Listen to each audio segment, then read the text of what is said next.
Welcome to the Karmic Mirror podcast, brought to you by Fifth Line Studios. In this space, we unravel the profound wisdom tucked within the folds of the self-help world and present it to you in a way that resonates with the heart of the collective. Our mission is to seamlessly bridge the gap between esoteric knowledge and practical tools for everyday life. Whether you're a seasoned seeker or just beginning your path, join us and uncover the magic within and around you. Tune in and let the journey begin.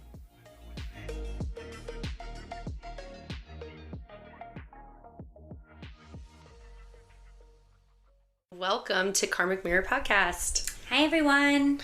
Welcome, everyone. I'm Allie. Hi, I'm Michelle. And welcome to Unveiling the Symphony Within, the profound influence of your nervous system on life and health. As always, we love to give our listeners a glimpse into why we picked topics for our podcast, and specifically why we chose the nervous system, how it ties back to self-love, growth, healing, acceptance, etc. There was a beautiful quote that came our way somehow. I'm not sure the reference. We'd have to look into that, but just understanding your nervous system is essential for health, as it empowers you to manage stress, regulate emotions, and make lifestyle choices that positively impact both your mental and physical well-being.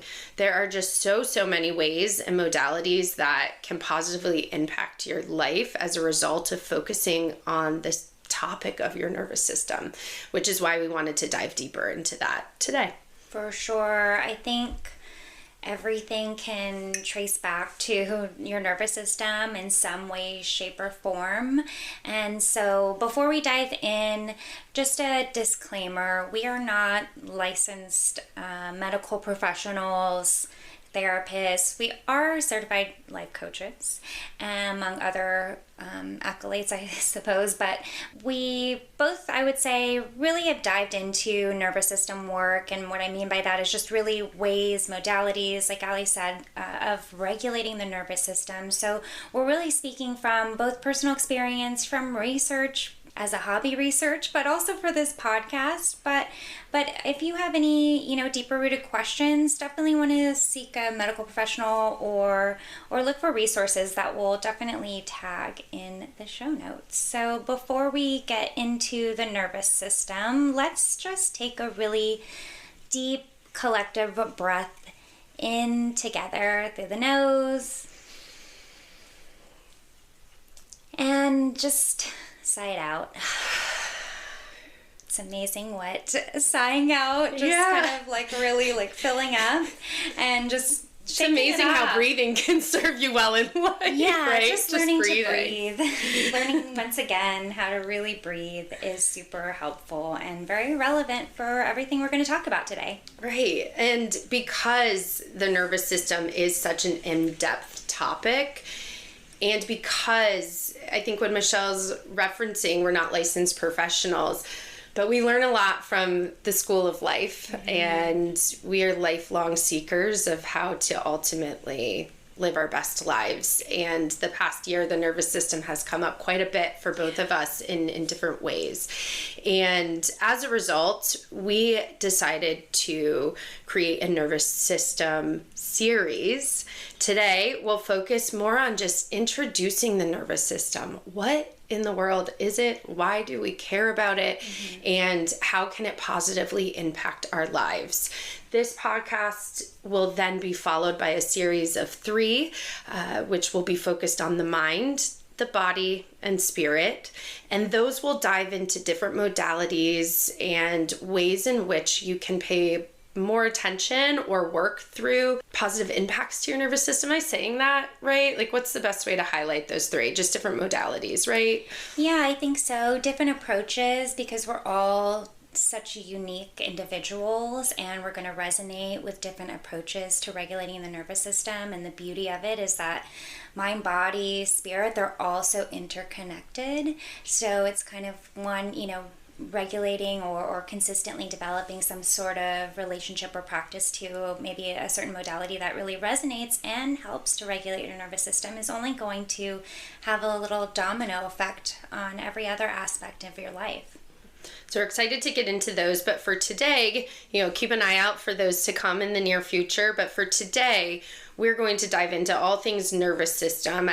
So Michelle, what is the nervous system? Why should we care about it?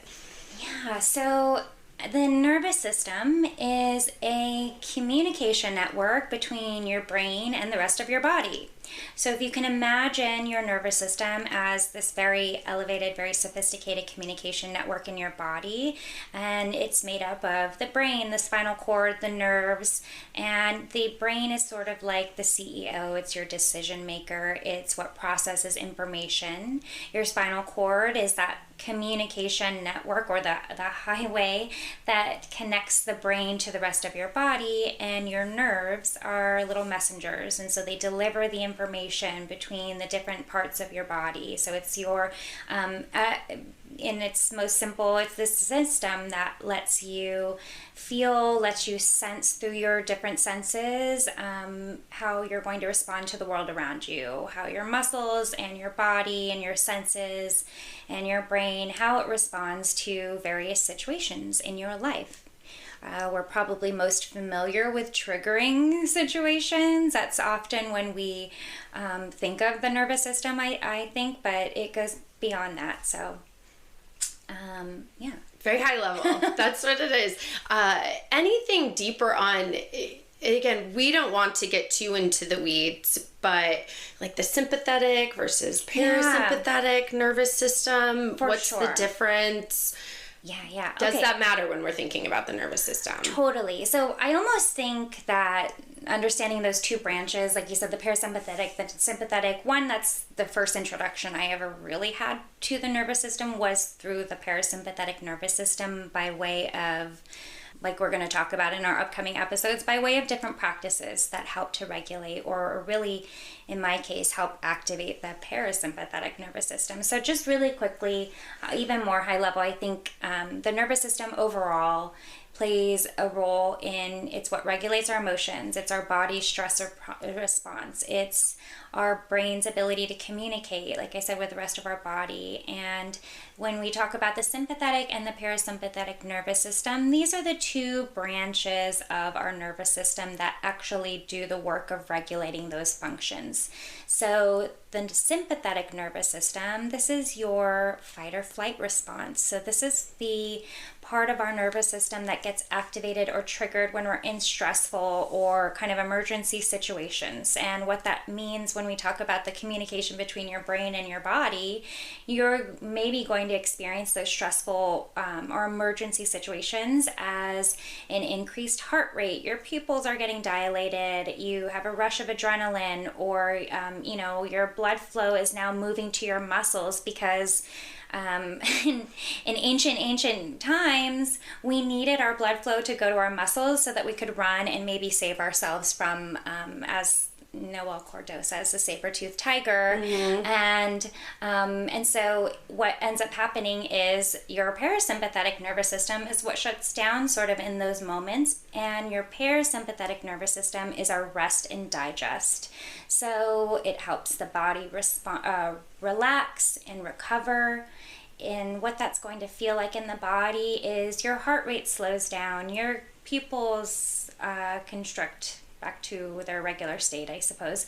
It stimulates digestion and your energy stores so you can have normal bodily functions. And so when I talk about those practices that, at least, for my own introduction to the parasympathetic nervous system, it was what I think a lot of people experience are those is your sympathetic nervous system, the everyday stressors, I think, and we'll get into this later, but it's those feelings of like in the moment, the nerves that hit you. And so being able to, in those moments, what happens is your normal bodily functions shut down. Yeah. And well, because when you're running from saber-toothed tigers, it doesn't care what you had for lunch, right? It doesn't need to digest what you had for lunch because you don't need your digestion in that moment. You're in survival. That's exactly it. You need your adrenaline, you need your logical mind to kind of shut down so you can get in that mode of just, protecting or whatever it is that you need in that moment. Or maybe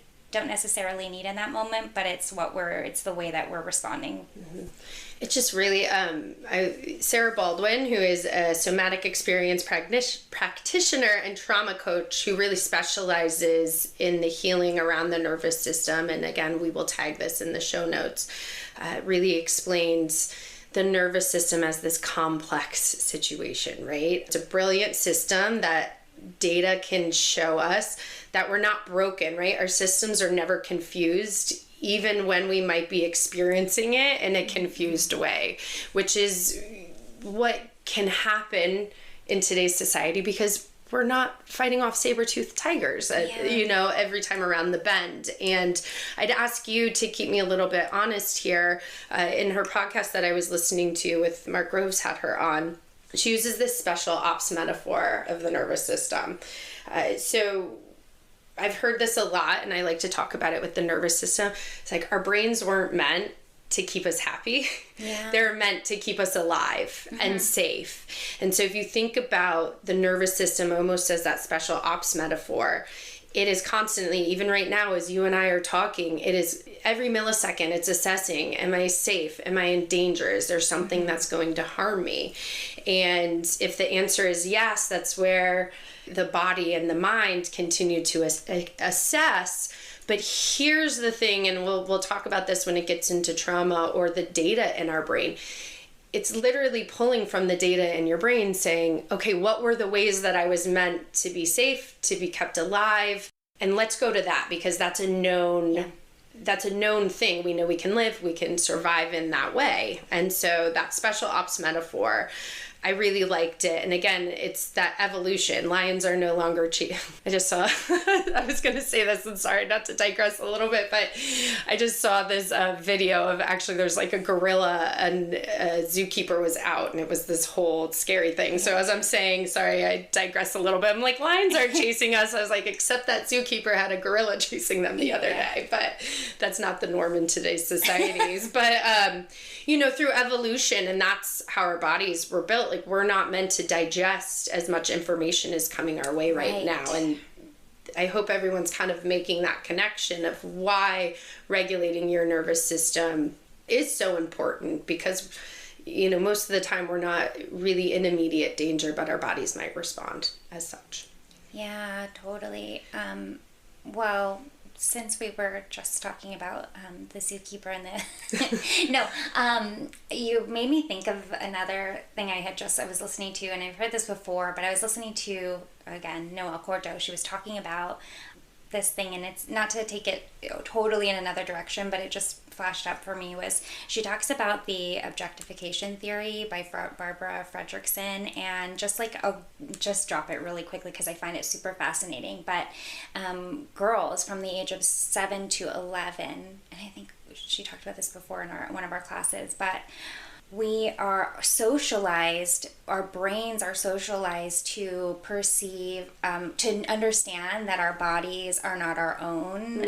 And so what that does to our brains is that from the ages of 7 to 11, but really I feel like our whole lives, not only are we disassociating from our bodies, which is so like nervous system, mind, body, so everything is so connected, but also our brains are constantly looking between, is it a threat to my body, or is it, what is the word, like validation, right? Like, is it pleasing to someone, or is it a threat to my body? Is my body pleasing? Is it a threat? And I think when you brought up the, just all of the intake of information and all of the things that are going on in our external worlds, that we aren't necessarily running from a real physical threat every second of our lives. That's not how we hunt for food. It's not how we, but going to the grocery store or whatever it is, because of our external environments might, I think our response to things are just so disproportionate nowadays, or in this modern world, because whether it's social media, whether it's, something to do with gender, or all of the things that, I think it's really an interesting thing and super important to be able to understand or have the tools to just know, first of all, like, sense what's going on in your body, have that connection, and not be so detached from our physical sensations, which is part of the challenge with the nervous system regulation. So anyways, I'm chomping at the bit. I immediately want to start going into, the mind, body, and soul. And so more to come on that, because I think one is it's a good segue into, okay, so we understand that the nervous system regulates and what it's meant for.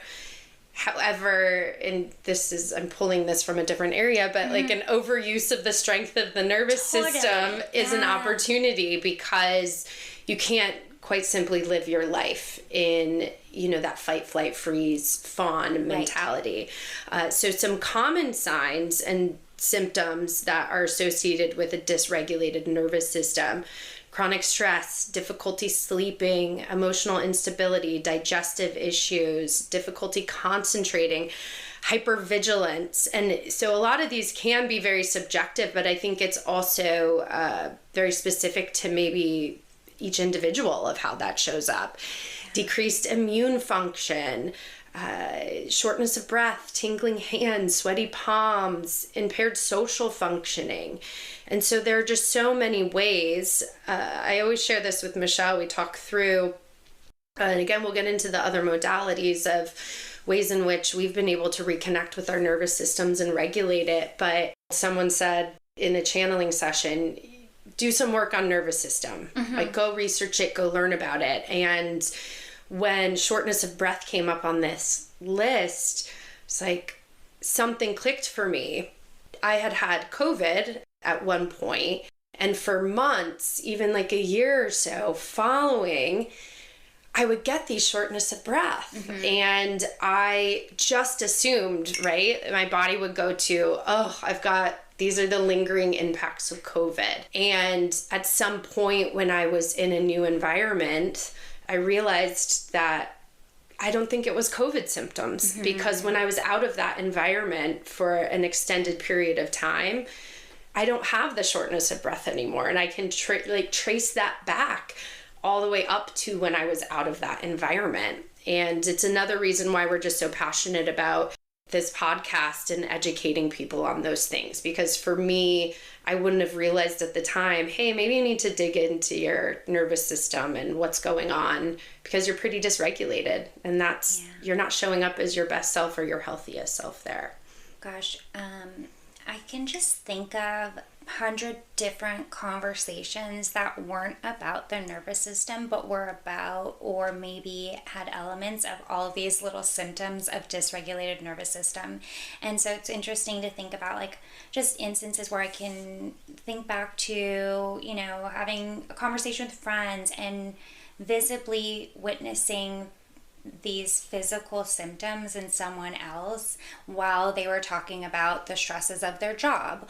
Or, and speaking of COVID, first of all, I think that the entire world needs, nervous system regulation.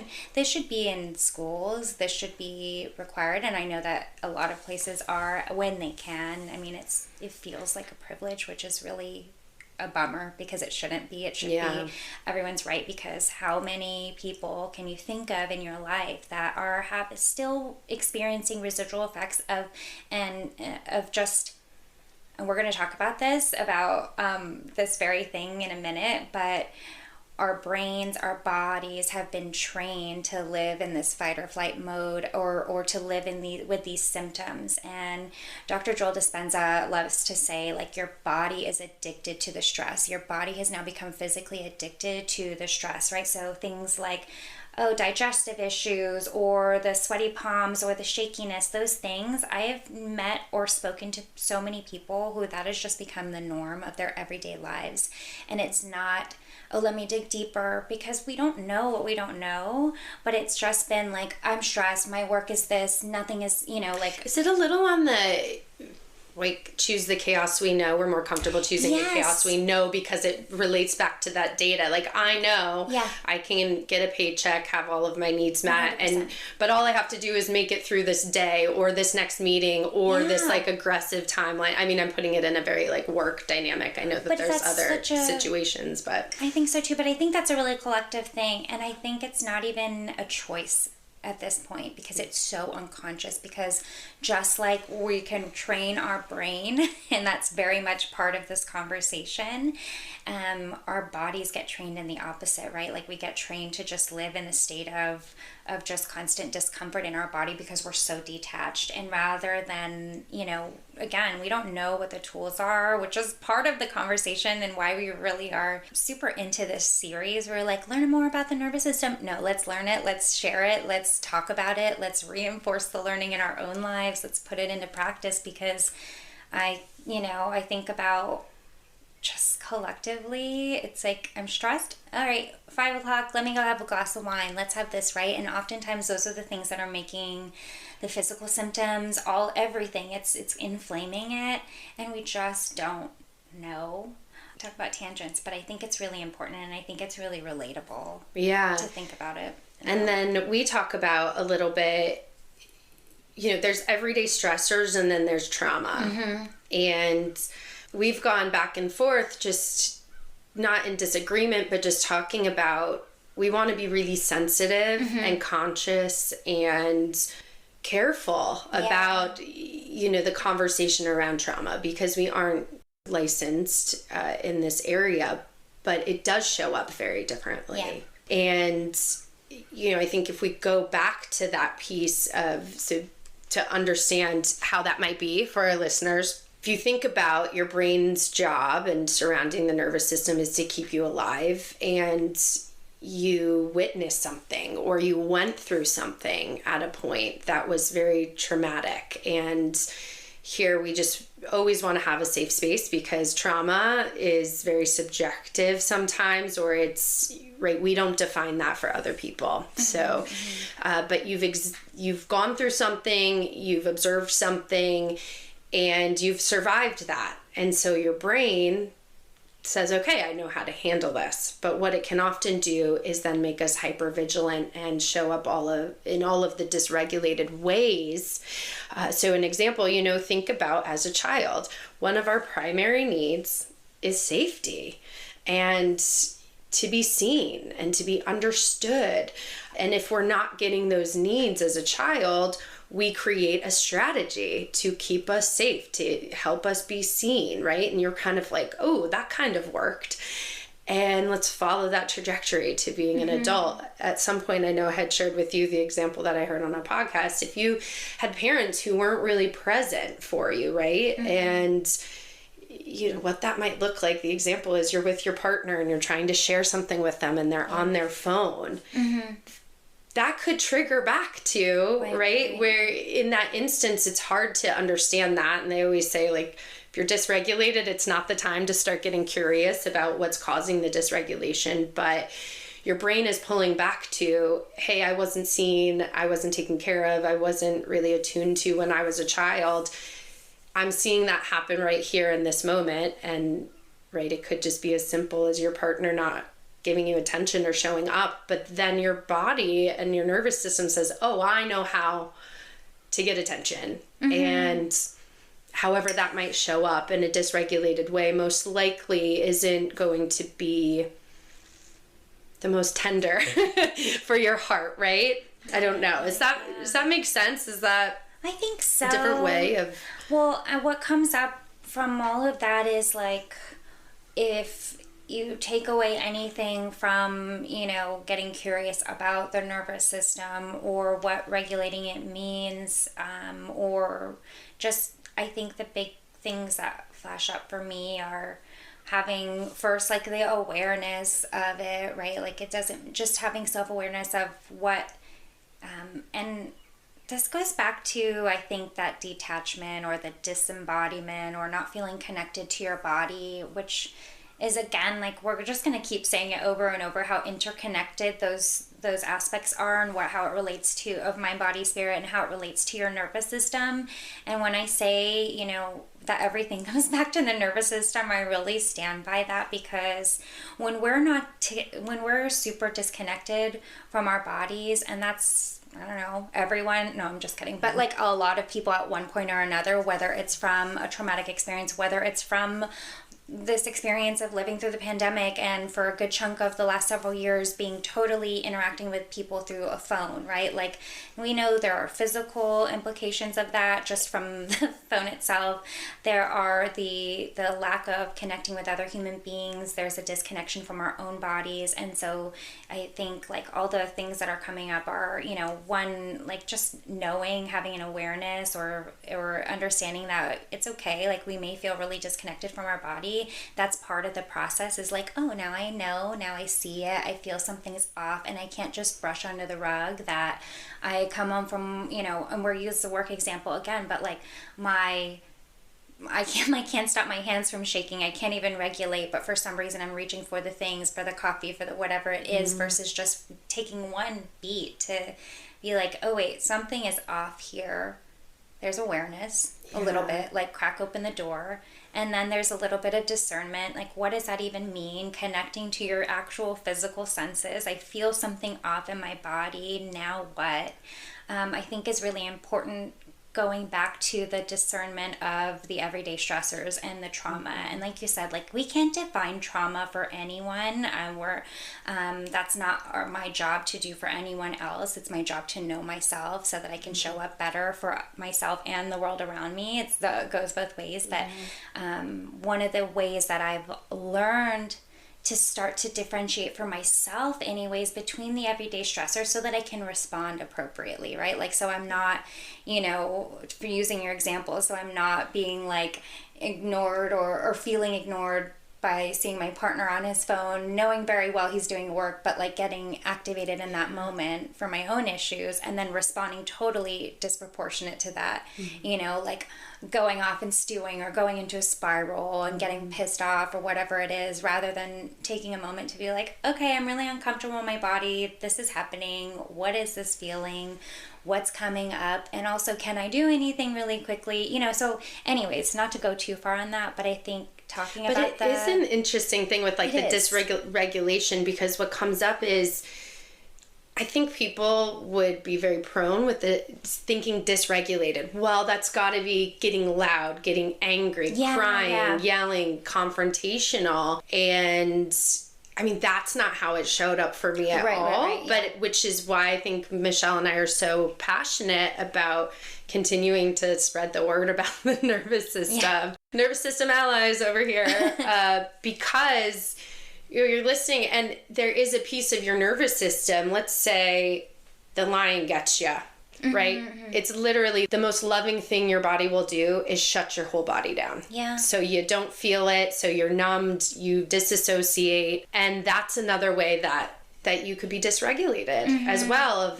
And I think the explanation, and keep me honest here if this makes sense, that I heard was, does the reaction, does it make sense given the context of what's happening? And obviously not the best time to be questioning yourself. I think we always say, get interested, because when you're in a dysregulated, you could say, I know he's working.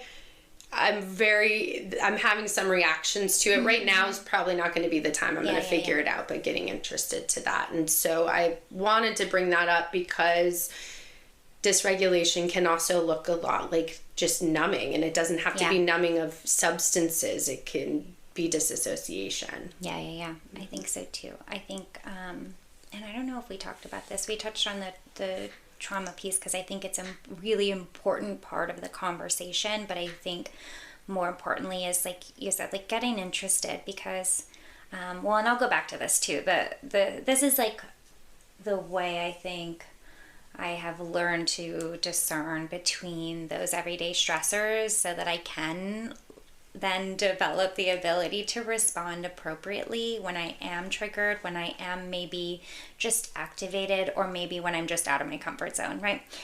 So talking about differentiating, and I think we learned this in school, but it's come up so many times. I was reading The Myth of Normal by Dr. Gabor-Mate, and he brings up this differentiation of, you know, how some people describe trauma as big T trauma or little t trauma. And again, not trying to define anyone's experience of trauma. That's not really the goal, but I think differentiating so that we can respond appropriately is important. So when we talk about big T trauma, we're talking about significant life-altering, life-threatening events, right? So that can be a natural disaster, that can absolutely be abuse, that can be something basically something that occurs where it literally your life is no longer the same as it was prior to the event or to the experience, versus those little T traumas that can be more subtler, that can be more chronic experiences. So something like, again, going back to the experience of COVID, if you were consistently living in a state of fear for an extended period of time, that's a chronic experience that may lead to those everyday stressors becoming more traumatic experiences because it's accumulated over time. And accumulated in your body. We talk about that. Energetically, trauma is stored in your body. 100%. And so even thinking about, we're training our brains unconsciously to respond from that place of trauma. So they're both really important. They both shape, like we said, our mental or physical health. And it's having awareness and then opening up the door for more understanding so that when you have those experiences or triggers or activating experiences, you can show up a little bit more compassionate. You can have a little bit more tenderness, like you said, for yourself, to not to just, I don't know, I always think of it as just like giving you a tiny bit more pause, a little bit more space to see what else is in there versus what the immediate knee-jerk reaction would be. Yeah.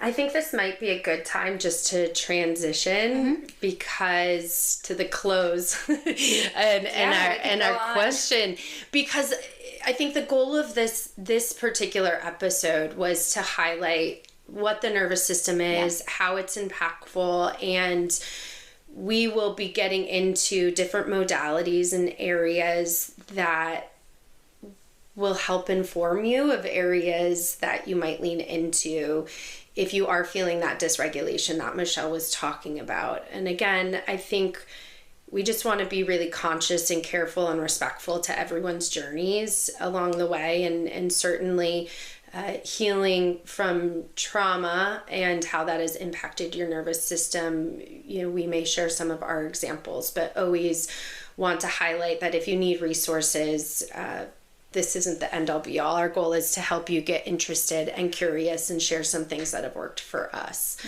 But let's go to that self-love check-in. And the question for the self-love check-in for this particular episode, I'll throw at you first, Michelle. What are ways you're leaning into nurturing that nervous system?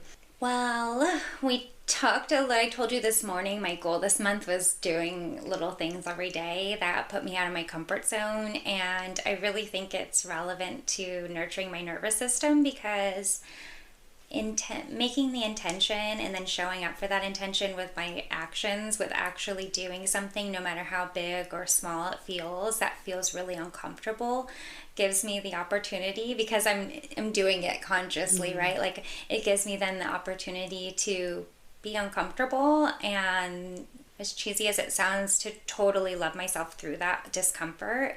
And it's been pretty amazing so far, little ways of doing that. It's almost like you're creating more data in your brain to pull from. Yeah, it's a nice little experiment. It really is. Like, here's the experiment. We're going to experiment with getting just, uncomfortable. And would you feel comfortable? Do you have any examples of how you've done that pop up? I think just from little ways of, for example, I think sharing a little bit more. I'm a super private person.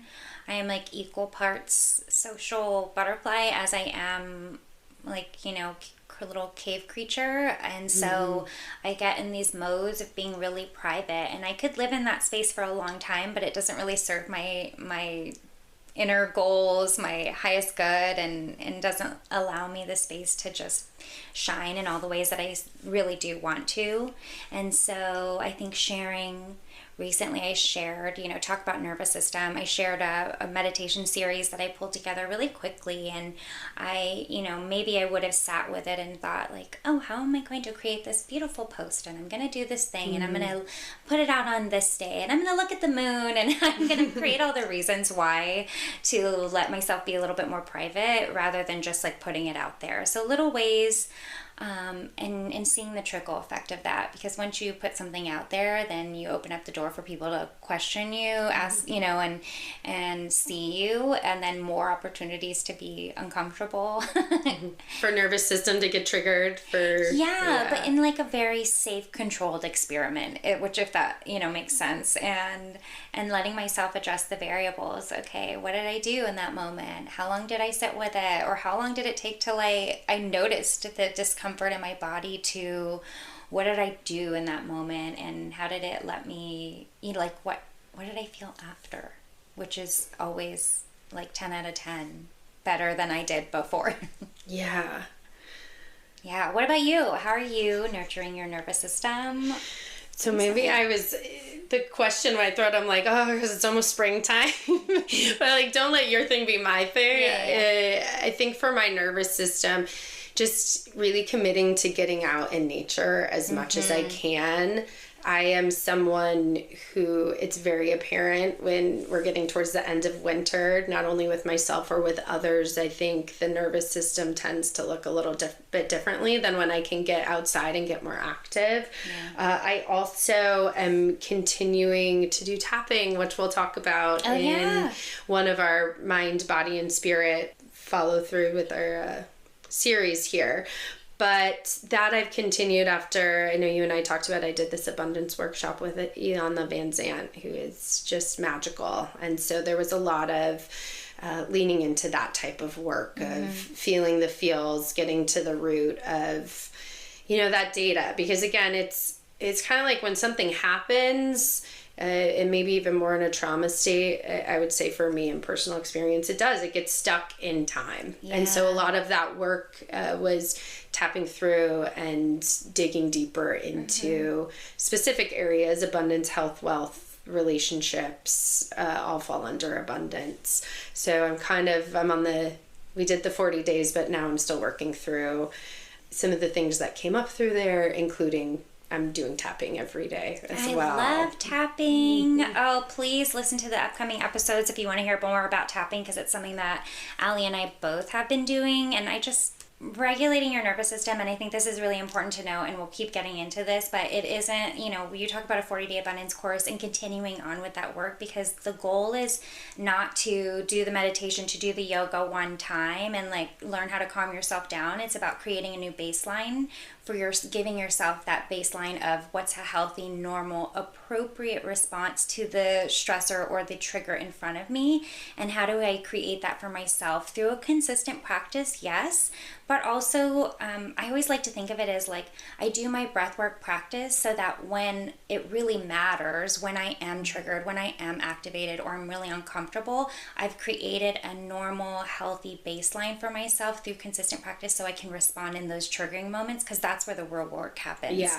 It's through the trigger when you're like, oh, I'm super triggered, and I not only am I aware of it now, but instead of reaching for my typical response that I've learned through my whole life experiences, and this new response that I've developed over time, this like to reach for the toolkit, like I reach for the breath first now. And that took practice, but it also took doing it in those really stressful moments. That's where the biggest impact comes from. So I don't know, I wanted to add that because I think we'll talk about it more, we'll share the how, the why even more, but I think that's something is super important to leave us on.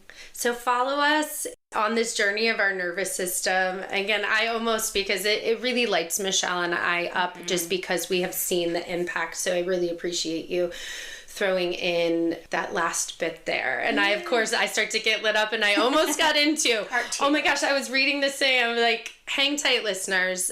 Please come back and follow us on this journey, because we will be sharing more in the areas of mind, body, and spirit, including other insights and tips and resources that we think will positively impact you in the nervous system realm. So take care. We love you. Thank you for listening in. Thanks. We hope you enjoyed the conversation as much as we did. If you resonated with what you heard today, join us in this vibrant community of seekers, dreamers, and creators. Find us on Instagram at Karmic Mirror Podcast and stay connected with us for additional content, updates, and more. We love hearing from our community and engaging in conversations.